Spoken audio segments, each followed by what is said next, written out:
Hello guys, Shri Swami Samarth आणि सगळ्यांचे खूप खूप मनापासून आभार की तुम्ही ह्या कहाणीला जीवनाच्या संघर्ष कहाणीला तुम्ही मला खूप सारं प्रेम देताय.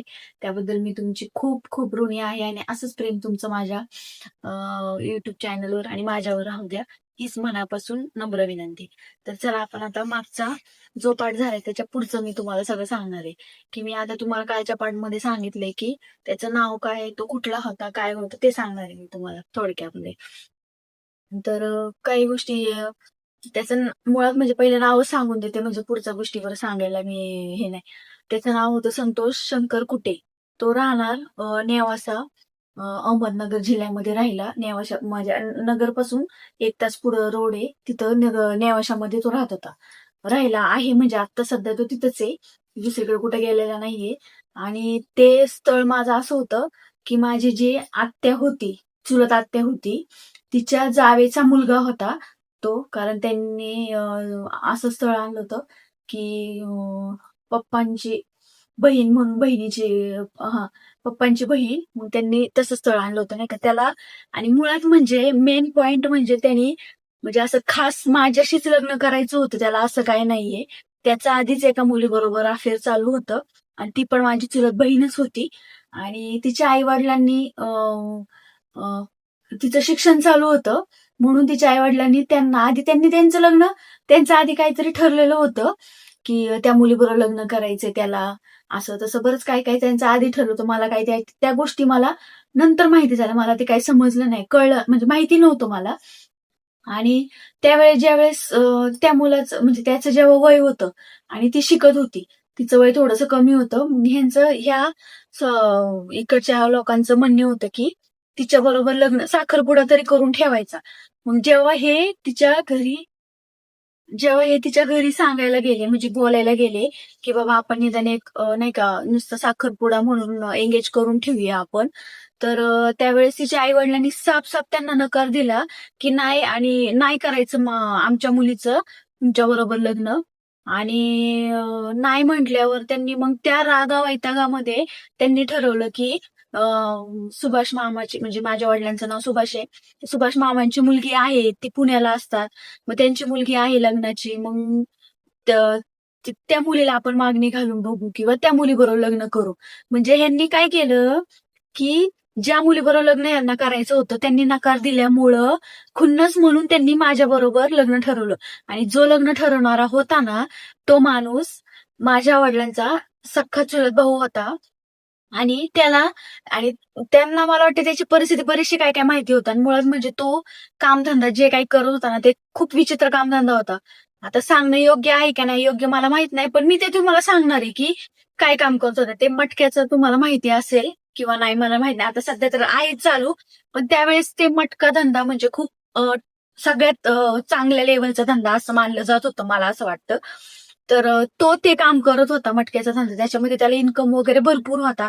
मग माझ्या मते मला असं वाटतं की त्यावेळेस त्या ज्या मुलीच्या आई वडिलांनी नकार दिला, तर याच कारणामुळे त्यांनी त्याला नकार दिला लग्नासाठी, की आम्हाला ह्या मुलीचं लगेच लग्न करायचं नाही, तिचं शिक्षण पूर्ण होऊ द्या, मग तिथून पुढे बघू. आणि ह्याचं वय तोपर्यंत निघून चाललं होतं, म्हणजे हा त्यावेळेस 24-25 दरम्यान होता, म्हणून त्याला लवकर लग्न करायचं होतं. म्हणजे त्याचं लग्नाचं वय होतंच म्हणून त्याला लग्न करायचं होतं. पण त्यांनी काय केलं, ती शिकती म्हणून तिच्याबरोबर नाही म्हणून सांगितलं की लगेच लग्न नाही करायचं.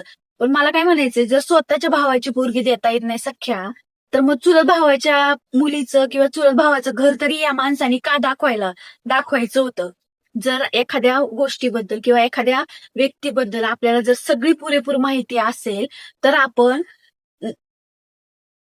तर आपण एखाद्याचं घर दाखवू का? जर तुम्हाला माहितीये की हा मुलगा वायफट आहे किंवा हे घरचे चांगले नाहीयेत किंवा त्याला व्यसन आहे किंवा काय आहे, आम्हाला आहे ना ह्या गोष्टीची ज्या माणसाने म्हणजे माझ्या सख्या चुलत्यानी जे हे लग्न स्थळ मला दाखवलं, माझ्या वडिलांना दाखवलं, त्यांना ही अशी कोणतीच कल्पना दिली नव्हती की तो दारू पितोय, त्याला व्यसन आहे, त्याला गुटख्याचं व्यसन आहे, दारूचं व्यसन आहे, ते मटक्याचा धंदा करतोय वगैरे, असं आम्हाला काहीच सांगितलं नाही. आम्हाला फक्त सांगितलं की ते म्हणजे चांगलं जेमतेम असं काम करतोय, बाबा काहीतरी काम करतोय, पण आणि त्यातून त्यांना पैसे भेटतात.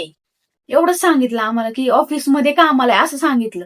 आता ऑफिसमध्ये म्हटल्यावर घरचे लोक आणि वडिलांना वाटलं चला ऑफिसमध्ये आहे, दिसायला पण चांगला आहे तो आणि सगळ्या गोष्टी पैसा वगैरे भरपूर आहे त्याच्याकडं असं तसं. मग या माझ्या आई वडिलांनी कोणत्याच गोष्टीचा विचार केला नाही. फक्त त्या जो माणूस ज्या माणसाने स्थळ आणलं होतं माझा चुलता, त्या माणसावर यांनी माझ्या आई वडिलांनी डोळे झाकून विश्वास ठेवला आणि मला त्यांच्या घरात म्हणजे त्या मुलाबरोबर लग्न करायला हे केलं.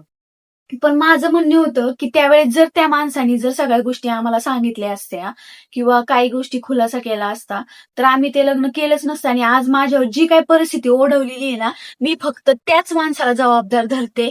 आणि देवानी आहे ना, मी वाईट नाही बोलत कोणाबद्दल कधी. आणि मी आजपर्यंत आज माझ्या लग्नाला 17, 18, 19 वर्ष झाली. मी आजपर्यंत त्या माणसाबरोबर कधीही बोललेली नाही. जेव्हापासून या अशा गोष्टी झाल्या, माझं बरंच पुढं पण तुम्हाला मी सांगेलच काय काय झालं काय काय नाही. 2 वर्ष लग्न झाल्यानंतर काय झालं पुढं ते पण. पण जेव्हापासून हे झालंय ना, तेव्हा मी सुरुवातीला त्यांना 1-2 वेळा सांगितलं की बाबा तुम्ही मला का नाही सांगितलं असं झालं तसं, की दारू पितोय, व्यसन आहे ह्याला असं. तर ते म्हटले काय नाही असतं म्हणे एखाद्या वेळेस पेल्याने काय होतं काय नाही असं बरंच खूप काय काय त्यावेळेस मला त्यांनी हे केलं. पण माझं म्हणणं आहे की देवाचा कर्माचा फेरा असतो ना, कर्माचा फेरा हा कधी ना कधी कुठं ना कुठं तरी माणसाला आहे ना, तो फेरा तिथं येतोच. जर आपण कोणाचा चांगला विचार जर केला ना, तरच देव आपलं चांगलं करतो. हे मला आत्ताच्या अनुभवानुसार आणि आत्ताच्या एवढ्या जीवनाच्या प्रवासावरून मला एवढं तर मी अनुभवले आणि एवढं तर मला समजलंय, की आपण जे करतो, जे मुळात म्हणजे तर कर्माचा फेरा आहे ना, हा कधी ना कधीतरी येतच असतो. आपण म्हणतो ना, जसं पेरतं तसं उगतं. तसं आजकालची कंडिशन आहे ना, आजकालच्या युगामध्ये तेच होणार आहे. जे तुम्ही माझ्या बाबतीत पेरलंय ना, तेच तुमच्या बाबतीत ते उगणार आहे. एवढं लक्षात ठेवायचं फक्त कायम. त्या माणसानी मी आजपर्यंत त्याला कधीच बोलायला गेले नाहीये त्या माणसाला पण आणि त्या 2 बायकांना पण म्हणजे त्या 2 आत्या आहेत माझ्या त्यांना स्पष्ट मी आता नाव घेते कारण मी आतापर्यंत कधीच कोणाला म्हटले नाहीये. मी फक्त म्हणायचे नाही माझं नशीब, माझं नशीब. पण तसं नाहीये. माझं नशीब नाही, माझं नशीब माझ्या नशिबाचं जे काही त्यांनी वाटोळं केले ना, ते त्यांनी स्वतः केले. स्वतःला सगळं माहिती असताना केले. त्यांनी मला स्वतः खड्ड्यात घातले. त्यांना माहिती होतं एवढा मोठा खड्डा आहे. हा मुलगा कोणत्या लायकीचा आहे, कोणत्या स्टेटसचा आहे, काय आहे, सगळं माहिती असून सुद्धा त्यांनी मला या खड्ड्यात टाकलेले. तर त्यांना या गोष्टीची कधी ना कधीतरी परतफेड करावी लागणारच आहे. माझ्या मुलींचा 2 मुलींचा तळतळ त्यांना लागणार म्हणजे लागणार. हे कधी पण सत्य आहे आणि देवानी माझ्या स्वामींनी ना त्यांना तेवढी शिक्षा द्यावी मला हे असं मनापासून वाटतं. तर मी आतापर्यंत त्यांना बोलायला कधी गेलेले नाहीये. पण माझ्या मनाची जी तळतळ आहे किंवा माझ्या मनाला जो त्रास होतो, आज ज्या गोष्टीतून मी जातीये, किती मला त्रास होतो. मला आज त्या दिवसापासून, लग्न ठरलेल्या दिवसापासून किंवा लग्न झाले त्या दिवसापासून तर आतापर्यंतचा जो मी काही संघर्ष केलाय, तो त्यांनी फक्त उघड्या डोळ्यांनी बघितलाय. बाकी काहीही केलं नाही. की आणि जर त्यांची मी सख्खी भाची आहे, तर त्यांना थोडी तरी त्याची कळ सोसायला पाहिजे होती. मी त्यांचं माझं रक्ताचं नातं आहे असा विचार केला तर. सख्ख्या चुलत आत्या काय आणि सख्खी आत्या काय वेगळं नसतं. त्यांचं माझं रक्त एकच आहे. त्यांनी त्या रक्ताची तरी थोडीफार जाणीव ठेवायला पाहिजे होती. की आपण या मुलीचं लग्न करून दिले आपल्या भरोशावर. बोलताना लग्न ठरवताना खूप साऱ्या काय काय गोष्टी खूप माझ्या वडिलांनी इतकं कन्फ्युज केलं, इतकं इमोशनल ड्रामा केला त्यांनी, की प्रमाणाच्या बाहेर, की सांगू शकत नाही मी त्यांना, की काय काय बोलत होत्या त्या, काय काय नाही, काय काय नाही. तर आता हे हे कर्म वगैरे सगळं त्यांना भेटणार आहे हे मला माहिती आहे. तर आता तुम्हाला मी मेन पॉइंट सांगते, की माझं लग्न कसं झालं. तर त्यांनी काय केलं, ह्या सगळ्या इमोशनल ड्रामा वगैरे सगळं इमोशनल माझ्या आईला, वडिलांना केलं, की नाही का आम्ही फक्त बघतो, आम्ही करतो, की तू काही टेन्शन घेऊ नको दादा, वहिनी. आम्ही तुझ्या पोरीला सुखात ठेवू, चांगलं ठेवू. तू काही देऊ नको, फक्त तुझ्या पोरीला अंगावरच्या कपड्यावर दे. आम्ही बाकीचं सगळं बघतो असं तसं. तर म्हटले मग आम्ही एक दिवशी तिला बघायला येतो. म्हणून त्याच्या घरची लोक परत अजून म्हणजे नाही का तो जिथं कामाला जात होता मटक्याचा धंदा करत होता ना तो माणूस त्या माणसाचे मेन साहेब होता म्हणजे तो मालक असतो ना जिथं कामाला होता ना तो माणूस होता मालक. त्या मालकाला घेऊन ते बघायला सगळे म्हणून स्कॉर्पिओ गाडी अशी मोठी गाडी घेऊन आले. काही 10-15 लोक असतील त्यांचे आणि आम्ही दोघं आई वडील भाऊ बहीण माझी एवढे 4-5 बहीण पण नव्हती माझी त्यावेळेस लग्नाला. आम्ही बहिणीला त्यांना सांगितलं पण नाही काहीच नाही कोणालाच काही सांगितलं नव्हतं. फक्त बघाबघी चालू होती, त्याच्यामुळे काय एवढं काय आणि माझ्या मनात नव्हतं म्हणून आम्ही काही जास्त कोणाला काय एवढं सांगितलंच नाही. आणि नंतर जेव्हा बघायला म्हणून हे स्कॉर्पिओ गाडी घेऊन आले, माझ्या आईने त्यावेळेस काय केलं, की बाबा नाही का आलेत बघायला, मग एवढे पाहुणे येणार आहेत, मग काय करायचं म्हणून पुरणपोळीचा स्वयंपाक केला होता माझ्या आईने आणि स्वयंपाक वगैरे केला आणि आले बघायला. मग बघायला आल्यावर बघण्याचा कार्यक्रम केला त्यांनी नाही का, म्हणजे बघायला मला तिथं बसवलं, पाटावर बोलवलं. मग माझं नाव विचारलं, गाव विचारलं, तुझ्या वडील काय करतात, भाऊ किती, बहीण किती, असं बरेचसे प्रश्न जे काय प्रश्न असतात बघायला आल्यानंतर ते प्रश्न विचारले. आणि प्रश्न विचारले, झालं सगळं आणि मग मला आतमध्ये जायला लावलं. म्हटले ठीक आहे जा आतमध्ये, म्हणून मी आतमध्ये गेले. आणि लगेच ह्यांचं ठरलं की अंगावरच्या कपड्यावर मुलीला आम्ही लगेच लग्न करून घेऊन जाणार आहे म्हणून. त्यावेळेस माझ्या म्हणजे मला जेमतेम एवढं समजत पण नव्हतं, काहीच नाही. माझं लग्न लय नाही पण थोडं तरी जरा चांगल्या पद्धतीत करायचं होतं. पण त्यावेळेस त्यांनी काय केलं की लगेच म्हटले चला. चला म्हटल्यावर मग यांनी लगेच काय माझ्या वडिलांना काय त्यांच्या हातात थोडेफार पैसे वगैरे टेकवले. म्हटले तू काय करू नको, जे काही वस्तू लागतात ना नवरीच्या इकडून देण्यासाठी, तर त्या वस्तूचे आम्ही तुला पैसे देतो, तू त्या वस्तू घेऊन ये ना, तुझ्या नावाखाली त्या वस्तू आम्हाला दे. म्हणजे काय 5 भांडी असतात नाही का, तांब्याचं ताट, तांब्या, बाळकृष्ण वगैरे काय असेल ते. आणि यांनी लगेच हे बाकीचे लगेच कपड्याच्या दुकानात, चप्पलच्या दुकानात, सोनाराच्या दुकानात गेले, कपडे सोनं बिनं सगळं घेऊन आले. आणि लगेच म्हणजे असं झटकीपट आम्हाला कोणता विचार कोणत्या नातेवाईकांना काहीच सांगता आलं नाही. फक्त अर्जंटमध्ये माझ्या आईने 2 चुलत्यांना म्हणजे चुलत्यांना फोन केला, 2 चुलतेत मला सख्खे, त्यांना फोन केला की तुम्ही असा म्हणजे लग्न ठरले अचानक मध्ये, तुम्ही या म्हणून. पण चुलते काय आले नाही, पण माझ्या 2 चुलत्या आल्या होत्या. त्या सुद्धा मला इतक्या बडबड करत होत्या. मला म्हटले रेश्मा कशाला तू लग्न करते, आम्ही तुझ्याकडे तुझ्या वडिलांकडे पैसे नाही, तर आम्ही अन्न नाही का म्हणजे अन्नदानाचा खर्च करतो, कन्यादानाचा खर्च करतो, जे काही तुझ्या वस्तू कपडे काय लागतील तुला, बांगड्या वगैरे काय जे काही लग्नामध्ये जे काही वस्तू, किंवा लय नाही पण थोडं निदान 50 लोक तरी आपली पाहिजे, थोडंसं थाटामाटात तरी तुझं लग्न झालं पाहिजे. पण मला त्यावेळेस काही कळत नव्हतं. मी म्हणायचे नाही जाऊ दे, पप्पांकडे पैसे नाहीयेत माझ्या, मग जाऊ द्या, होऊ द्या लग्न. तर माझ्या हातावर आहे ना साधी मेहंदी सुद्धा नव्हती त्यावेळेस. आणि मम्मीची साडी, जुनी साडी घातलेली होती मी, त्याच साडीवर त्यांनी म्हणजे दुसरी साडी आणली, मग नंतर त्या साडीवर मग दुसरी साडी घातली तिथं. तिथून आम्हाला नाही, चुलती पण माझी बडबड करत होती, मला म्हटली तू नको लग्न करू, ऐक माझं रेश्मा, ऐक माझं रेश्मा. पण मी म्हणायचे नको, जाऊ द्या आता काय होतंय, माझ्या आई वडिलांची परिस्थिती नाहीये लग्न करून देण्याची, तर होतंय तर चला जाऊ द्या, होऊ द्या असं. पण त्या पण खूप नाराज होत्या त्यावेळेस. त्या पण आता मला तेच सांगतात की तू त्यावेळेस जर आमचं ऐकलं असतं, तू त्यावेळेस जर नकार दिला असतं, तर आज तुझ्यावर ही परिस्थिती आली नसती. मला कधी कधी तेच वाटतं की त्यावेळेस जर मी त्यांचं थोडंसं ऐकलं असतं, तर खरंच माझ्यावर आज खरीच परिस्थिती नसती आली. आणि मग नंतर त्यांनी मग काय हातामध्ये काय 10-12 11-12 अशा काय बांगड्या भरल्या माझ्या हातामध्ये. मग तिथून आम्ही खेडमध्येच, राजूनगरमध्ये सिद्धेश्वराचं मोठं मंदिर आहे, मग त्या मंदिरात नेलं. तिथं साडी बदलली, तिथं पहिलं महादेवाचं मंदिर आहे, अजून पण आहे. पण तिथं ते महादेवाच्या मंदिराच्या साईडला काम चालू होतं मंगल कार्याचं. त्या मंगल कार्याच्या त्या आडोशाला तिथं साडी घातली मला. आणि लगेच लग्न. म्हणजे मला आहे ना असं ते स्वप्नवत झाल्यासारखं मला आजही आठवतं, पण जास्त आठवत नाही मला, की असं स्वप्नवत झालं, की स्वप्न पडलं मला, मी झोपले होते, स्वप्न पडलं आणि जागे झाले.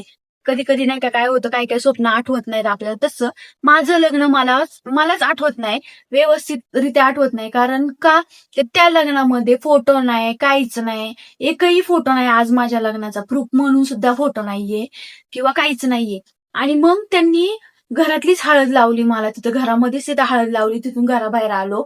आणि अक्षरशः तिथलं सगळं जे आम्ही ज्या ठिकाणी गणेश वैभव खेडमध्ये राहत होते, मी गणेश वैभवशी 3 मजली चाळ होती, अक्षरशः सगळे लोक हैराण झाले होते की बघायला आले मुलीला आणि लग्न करून नेलं.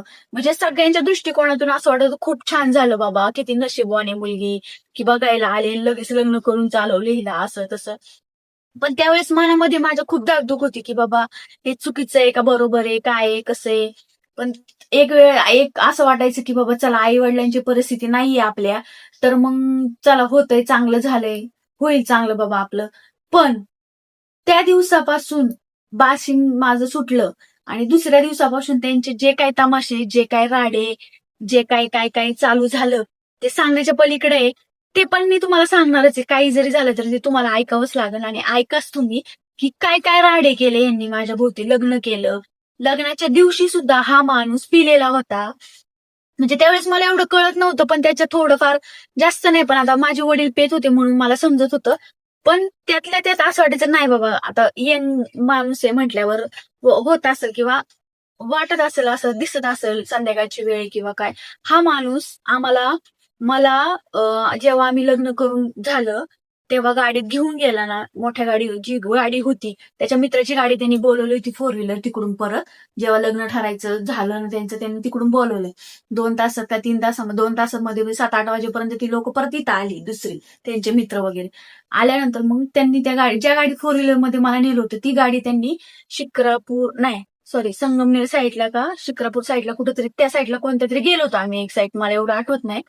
पण नाही, नारायणगाव मध्ये आम्हाला त्यांनी एका साईडला थांबवलं. आणि हा माणूस, म्हणजे लग्न झाले, हा माणूस दारू प्यायला गेला होता, बियर प्यायला. म्हणजे त्याच वेळेस मला थोडस क्लिक झालं होतं, पण मी काय एवढं लक्ष दिलं नाही की बाबा चला मित्रमंडळी असतील, ते ते दुसरे पिले असतील, हा नाही पिला. तरी मी विचारलं तर म्हणले नाही, मी नाही ड्रिंक वगैरे करत. म्हटला मला तसलं काही आवडत नाही, मी फक्त सुपारी वगैरे असं बडीशोप वगैरे खातो म्हणे, मी ड्रिंक वगैरे काही करत नाही. तर ठीक आहे चला. मग तिथून पुढे जे काही झालं ते जर तुम्हाला ऐकायचं असेल तर तुम्हाला पुढचा पार्ट बघावा लागेल.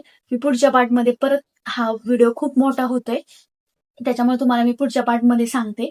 आणि आपली लाडकी रेश्मा या चॅनेलला खूप सारं प्रेम द्यायचंय तुम्ही.